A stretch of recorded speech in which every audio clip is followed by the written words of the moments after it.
My father is not well, apparently. What? What's going on? Is he sick?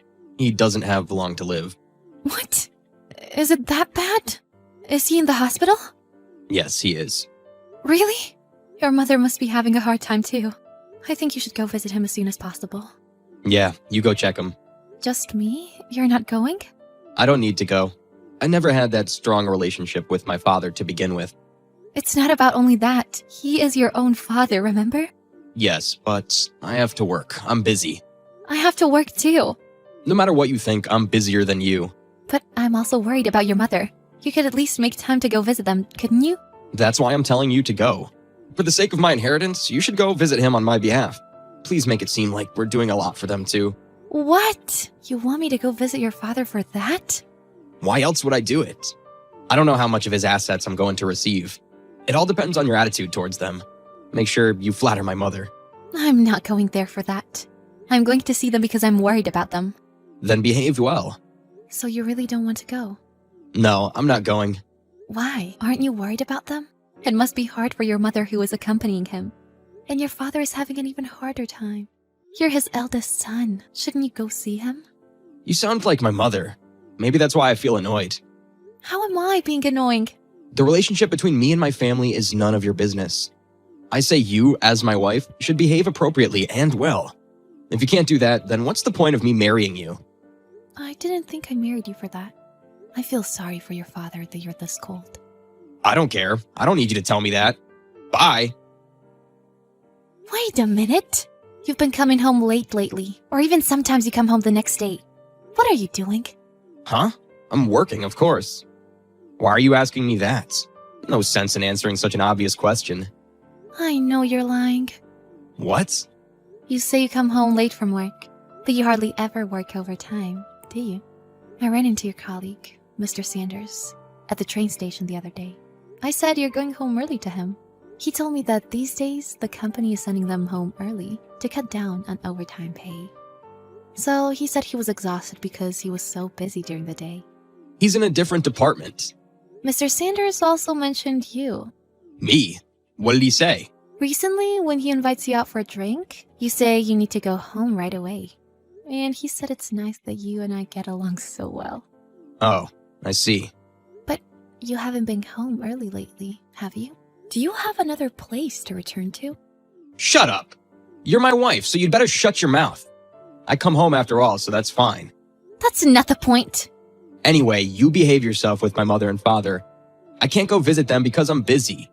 But tell them I'm very worried about him or something. Why don't you go and tell them that yourself? Well, that's enough. I get it. Hannah, thanks again for your help today. I know you must be busy too, but you came all the way to the hospital. You say you're doing this for Brian, who's busy with work. I really appreciate that you take your time for us. Thank you for saying that. But it must be hard for you too. You visit him every day, right? Let me know if you get tired. I will cover for you. You can always tell me. Thank you. Hannah, you're truly a great daughter-in-law. Brian is lucky to be married to a wife like you. He doesn't seem to think so. But just having you say so is a relief to me. Thank you very much. My husband is not going to make it. Please don't say that. Let us not give up hope until the end. The doctor told me he had at most 1 week to live. Oh no. I think we'll be discussing his inheritance soon. All of our children are boys.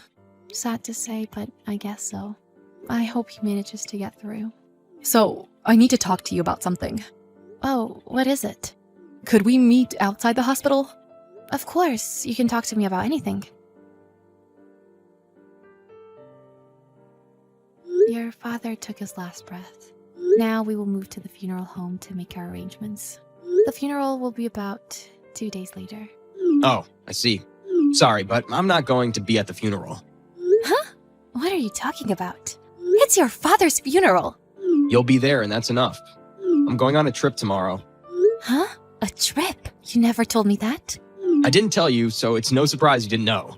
I've already made a reservation and can't cancel, so I will miss the funeral. You're just joking, right? At a time like this. How could the eldest son not attend his father's funeral? I don't care about my father's funeral, frankly.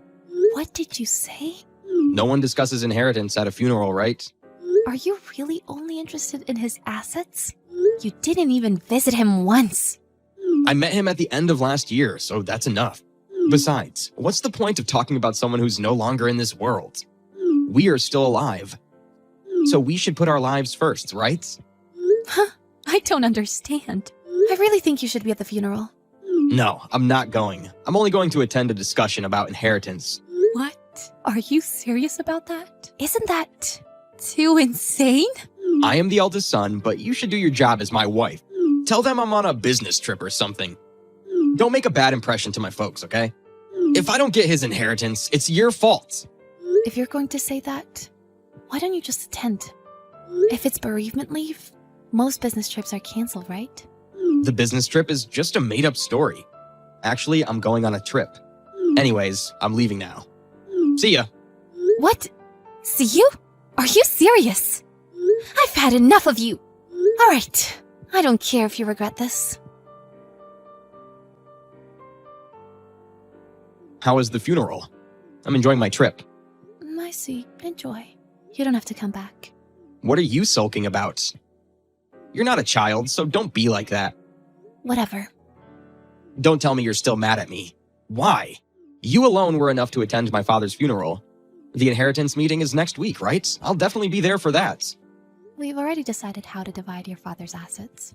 What? We're having that discussion right now, while you're just having a good time like an idiot. When you come back, no one will welcome you anymore. They already know everything. Wait a minute, what are you talking about? What do you mean? Don't you understand? You are stupid enough to contact me now. What do you want to do? As I said, we've already decided how to divide your father's assets. Wait. I don't understand. I thought the meeting was next week. I don't think anyone said it was next week. Yes, but normally you don't talk about how to divide their assets right after death, right? Use common sense. Did you say common sense? You've been acting the most insane. Don't talk to me about common sense. Your brother Billy and Eric, they live far away. We don't know if we can get everyone together again soon. This is the most practical thing to do, right? Yes, but seriously? I'm the oldest son and I'm not there. Do you do important things like that? It might be more correct to say that we decided to talk about it because you weren't around. Huh? You won't receive a cent of the inheritance. Are you kidding me? Stop lying. Your mother has already decided. It's final. Screw you. What happened to the money? The money I was supposed to receive. Bailey will take over your father's business. And Eric receives the land that your father owned. The remaining assets were divided between your mother and me. What? You? What the hell does that mean? I don't understand. If you're getting the inheritance, does that mean it's my money? What do you mean? No. You and I are already divorced. Divorce? What the hell are you talking about? You know what? I already know you've been cheating on me. What are you talking about? There's no use pretending that you don't know. I've seen the text between you and the woman you're having an affair with. I have screenshots. What? Why? You were going to divorce me when you received your inheritance. And you were going to live with that woman, weren't you? So you had all the divorce papers ready to go, right? Huh? You didn't find that, did you? Yes, I found it. So I filed the divorce papers.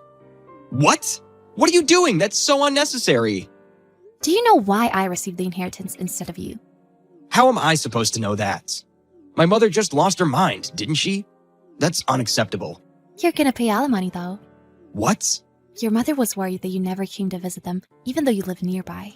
But all you did was talk about the inheritance. So I talked to her about my concerns. And this is the result. Good for us, right? Was it good? Good for what? Your mother already knew that all you cared about was the inheritance. She told me that she had decided to let me inherit the assets. Of course, I told her that she should get the part she was supposed to get. Nothing is good. You took the inheritance I was supposed to get. I won't allow that. You don't have to allow me. Even if you had inherited his assets, I'll claim it as alimony, so it's the same. You're lying. You have betrayed me and ignored your family up until this point. Don't you think this is what you deserve? Live happily with your pretty girlfriend. Oh, and I have told all of this to your company. What? She's an intern at your office, right? You'll be uncomfortable at the office from now on. But good luck with your work. Because there's nothing you can inherit. You have to work to live. Wait, Hannah! You can't tell my company. Let's not get a divorce. I can't get a divorce under these circumstances. Well, you must be mistaken. Huh? We're already divorced. We are strangers. You don't have to contact me anymore. You've been abandoned by your entire family. That's what you get. Bye, loser. Eventually, Brian rushed home from his trip. He visited his parents' house, but his mother was so mad with him and kicked him out. He was told not to enter the property of their house again. He was dismayed and disowned by his own brothers. Brian was also called by his supervisor at work and asked what was going on. Then it all came out and he was embarrassed. Additionally, the intern who was his girlfriend awkwardly resigned, and he lost touch with her just like that. Brian lost everything, and all he had left was his job. It was too late to regret it.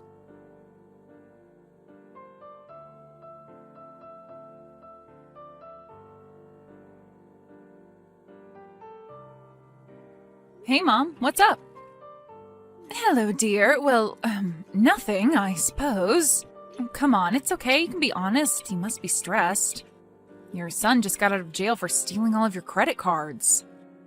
Yes, I know. And giving them to an OnlyFans girl in Bulgaria. I remember, honey. I was at the intervention. I was at the courthouse. And now he's out of jail and he has nowhere else to go, so he's right back at home living with his parents. Yes, dear, I am aware. Okay, well, sorry, I just wanted to make sure you were caught up on everything. Well, believe me, he's in my face every day now, so there's no chance of me forgetting. So how's he doing? Is he behaving himself? No contact with, Franca the cam girl? Well, he better not be. That's a violation of his probation. Well, if he's determined enough. We've cut off all internet access, don't worry. Come on, Mom, it's 2023. You don't think he can figure out a way to get online?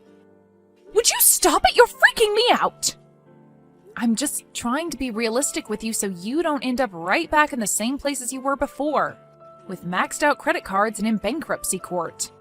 I just wish this was all behind us, all this craziness with OnlyFans and the court system and lawyers and you and your brother not getting along, not speaking. I just hate it. I never thought that my children would stop speaking to each other. Well, I mean, can you really blame me, Mom, after all the bullcrap he pulled? No, I can't. I just hope it changes. Someday. Yeah, well, we'll see. That's up to him to make positive changes. And he is! I really do think so. Oh yeah, really? What's he doing? Well, he's exercising for one, lifting weights and running. Seriously, Mitt? Running? I'd pay a decent amount of coinage to see that. Well, I must admit, it's quite a sight. But he started exercising in jail, I guess. Mom, he was in there for 3 days. But he was sentenced to 30 days. Yeah, and it was overcrowded, so they kicked him out. Well, it was still a traumatic experience for him. I thought you said that you weren't one of those moms who made excuses for their sons when they behaved badly. I'm not.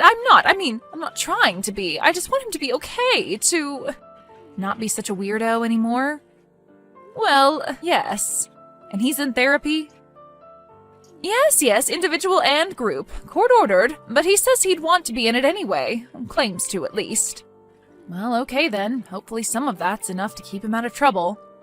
Which he really does want, Britta. He does want to be good. I know it. Your father thinks so, too. I know you don't have very high expectations for your brother anymore. Well, okay, whatever. I'd be happy to be pleasantly surprised. Well, I do think it would take all of us, I mean, as a family, to help him get over this hump, so to speak. Well, what do you mean by that? Well, I just mean, I wonder, could you maybe get over your problems with him? I guess at least try to? Get over my problems with him? Well, you know what I mean. I think maybe you could have phrased it a little differently, but yes, I do. It's just that, well, everybody else is trying to move on and heal from all of this, so, well, we'd just like you to come along with us. We'd just like to be a family again. Okay, well, what exactly would that entail? You mean entail? Right, entail? Family therapy or something? Well, your brother has a very interesting idea as to how we could, heal from all of this as a family. Oh God, no. What is it? Well, are you familiar with the Dr. Schill show? Yeah, of course I am. Well, apparently he's been in contact with one of the producers there, a man by the name of Raoul. Okay, great, producer Raoul. And he would like all of us to go on to the show and talk about our problems as a family. It's a segment called, I believe, I gave all my parents' money away to an OnlyFans girl and now my family hate me. Oh, well, a bit on the nose, don't you think? Well, perhaps a bit. But I don't know. Do you think it would help? I mean, would you be willing to do it? Honestly, no, I don't think it would help, like, at all. But it does sound like one hell of an experience. So you'll do it? Hey, why not? I've always wanted to be on a talk show. I didn't necessarily hope it would be Dr. Schill, but I guess beggars can't be choosers, huh? Oh, Mitt will be so happy. Your father, too. We really think this may help, honestly. Maybe some real public accountability is just what he needs. You don't think Mitt maybe just wants to get on TV, Mom? I mean, when he was a kid, he had a pretend talk show set in the basement, remember? Oh, that's right. I forgot about that. He made me be the animal wrangler from the Columbus Zoo and Skittles be a lion. Poor Skittles, that mane looked ridiculous on him. But that's right, he loved that silly set. And he cried when your father finally threw it all out on the curb. When he was 16, no less. Well, I'll go tell them so we can make the arrangements with Raoul. They're setting us up in a hotel room and everything. Raoul? Wow. Although we do have to pay for our own airfare. Oh, well, Anyway, thank you so much, Bree. You've made all of us so happy. Fine. Happy. Hey, Britta, what's up? Are you all ready for the show tomorrow? Yeah, terrified, but as ready as I'll ever be, I guess. Do you need Xanax before we go out there, or a drink, or both? That's what I'm having. Do you think that's such a good idea, Mitt, on national television? Why? I have a prescription. What's the big deal? Well, I guess I'm just a little concerned that you could, start drooling and then take your pants off. I'll be fine. Don't worry about me. I had harder stuff in prison. You mean jail? Yeah, whatever. Jail, prison. I was behind bars, man. So what kind of harder stuff did you have in county lockup, Mitt? Paint thinner and lime? Bathtub gin? Toilet bowl gin, actually. Wonderful. For all 3 days you were there? I sipped it. Are you sure the other guys there weren't just pulling a prank on you? Well, I mean, I don't think so, but that, hadn't occurred to me. Well, if you end up sliding off your chair and into the sunken place, don't reach out for me to save you. Oh, come on, sis. Why do you gotta be like that, huh? I'm just doing all of this to make Mom and Dad happy, and because frankly, it's a rush. But I don't expect it to help you any, and I don't think you do either. I think you're just in this because you somehow think you're going to be famous. What do you mean by that? I think you know what I mean. No, I genuinely do not. I'm not as smart as Britta, my genius big sister. I'm the guy who gave all our family's money to an OnlyFans girl, remember? And you haven't had any contact with her lately, have you? Right? What, are you kidding? Of course I haven't. Because that would be a violation of your probation, am I right? Well, yeah, exactly. That's why I haven't done it. Oh, that's why? So that's the only reason why? And I wouldn't want to. I'm past that. I'm a different person now. Prison. Jail. Jail has reformed me. Reformed, huh? Yeah, I'm a new man now. Well, in order to be a new man, you'd have to be a man in the first place.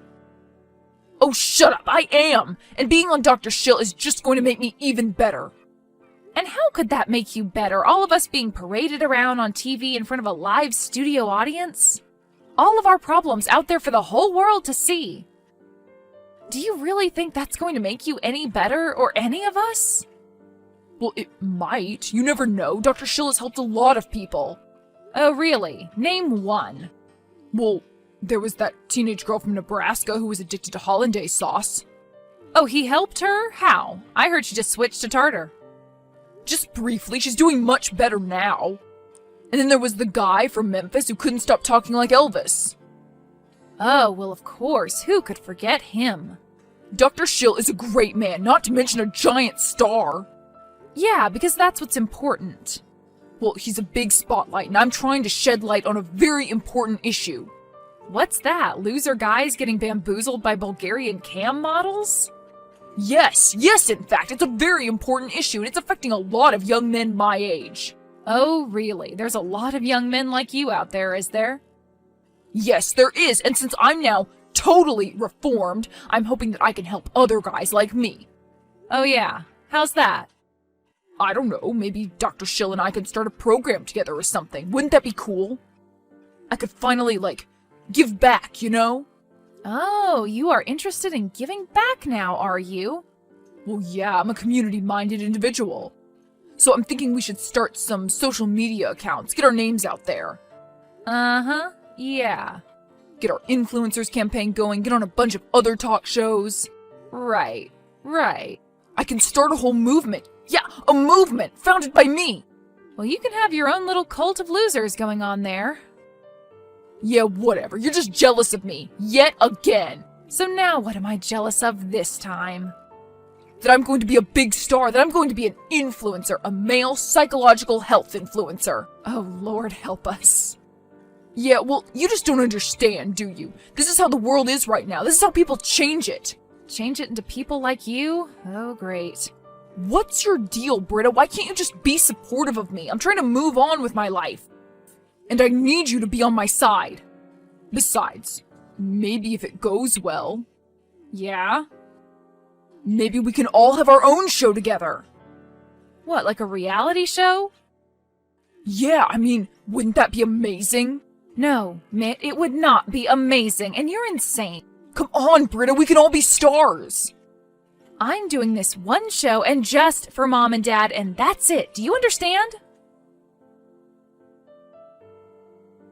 Hello, is this Britta? Yes, hello. Can I ask who this is? Oh, hello. My name is Amy Ponchero. I'm a producer for the Dr. Shield show. Oh, well, hello. My family and I are looking forward to being on the show tomorrow, I guess. Oh, fantastic. Well, we're looking forward to having you. It's quite an interesting topic for us to cover. Very timely, and we've never done anything like it. So you're saying my brother is the first, huh? That's right, yes, now that you mention it. So he's a pioneer, yet again. Well, Mitt and I did meet, and he does seem like a very interesting young man. Oh yeah, he's interesting, all right. Well, I just wanted to go over with you a little how this is going to go. Oh, okay, sure. Well, Dr. Schill would like all of you to come on first, before Mitt, right? Okay, that's fine. Why? Well, he'll talk to all of you, ask you questions about yourselves, about Mitt, you know, and about his, little problem. Right, like how it's affected our family, him driving us into bankruptcy and all. Well, right, yeah, that. So then what? He comes on, tells how sorry he is and how great his 3 days of jail was for him. Then everybody cries and vows to be a family again? Well, yeah, that's actually exactly what we were thinking. So this is basically just kind of like a script, right? Well, what do you mean? Well, I mean, we're real people with real problems, but you just have a system of exploitation you use to make money out of them? Oh, well, yes, of course, hon, that's how this works. Didn't anybody tell you? Well, I guess I just kind of already assumed. Call it women's intuition. So that's it? The same boring script? Don't you guys ever get tired of telling the same story over and over again? Oh, well, yes, actually we do. You see, for tomorrow's show, we have a twist planned. Oh, a twist? Really? What kind of a twist? Is it one my family and I are going to be privy to before we have a camera shoved in our faces? Well, most of your family. What do you mean, most of my family? You see, we have a little, surprise guest planned for your brother Mitt. A surprise guest? Who? Franca? You found Franca? Yes, it wasn't that hard, really. So what, you went to Bulgaria and dragged her back to the TV studios with you? Oh, no. She'll be appearing via satellite link. She couldn't leave her hometown, you see. She has a family to support. Oh, she does? Yes, apparently her parents were killed in some earthquake, so now she's only fanning to support her and her siblings. Oh my god, are you serious? Well, yes, I'm serious. Why would I be joking? Well, okay, that's terrible. Oh yes, truly tragic, truly tragic. So why are you having her on, just to exploit her too? Well, yes, basically. She was willing to call your brother a pervert on TV for $100, so we booked her.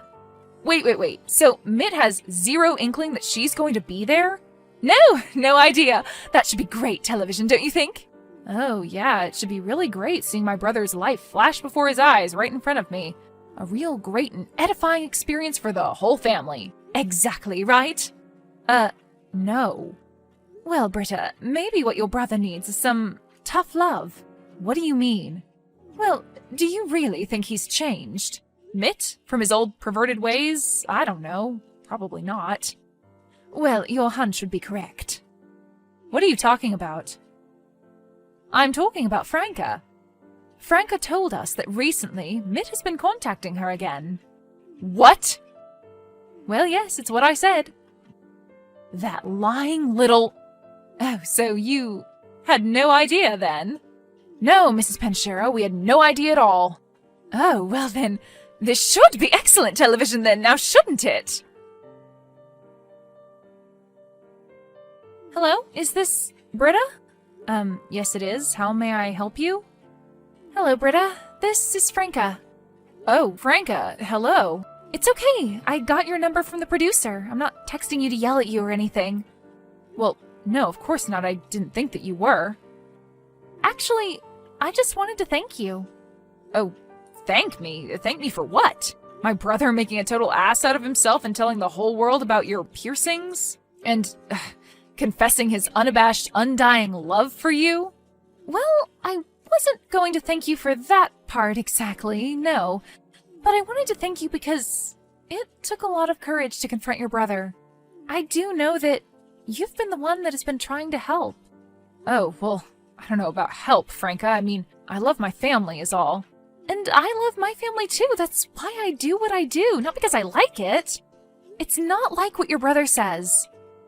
I know, believe me, you don't have to explain to me or to anyone else, much less a stupid studio audience. Well, I definitely didn't want any of this to happen. I didn't want to bankrupt your family. I hope you understand that. I do now, once you told us about those guys and everything they make you do. Believe me, there's nothing more that I would love than to come to America and go to school. But they keep all of the money. And poor nice boys like your brother Mitt get hurt. Well, let's not feel too bad about Mitt, who's not at all nice, and never was, by the way. Well, he was always nice to me. Much nicer than the others. I'm sorry, Franca. Why are you sorry? Just for all of this, for my brother, for guys like him supporting that whole world. Well, Mitt does have the, how do you say, potential to be a good guy. And believe me, I would know. I've talked to a lot of them. I understand.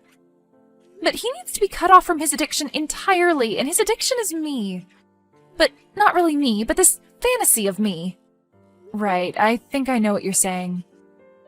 Yet, if I am in my country, they control me, which means they control him. Which means they control all of us. It is brutal, is it not? But as long as I am here, what can I do? Very, but, what if I were to tell you I had a proposition for you? Oh? Okay. What? It started very quickly, and then all at once, the idea came to Britta, and then it was out of her mouth. She would fund, house, support, and sponsor Franca while she studied for her citizenship test. Her entire family said she was crazy to get even more involved, but she figured she owed it to Franca for everything her brother, and everyone's brothers, had put her through. Franca's currently living with Britta, working and going to school for graphic design. After Mitt's on-air meltdown, which turned him into a day-long viral sensation, Dr. Schill decided the best course of action would be to send him to Knockabout Ranch, just outside Reno, Nevada. There, he would learn the tools he'd need to resist his temptations and rebuild his life, taking 10-mile hikes and making belts out of snakes. He cried himself to sleep every night.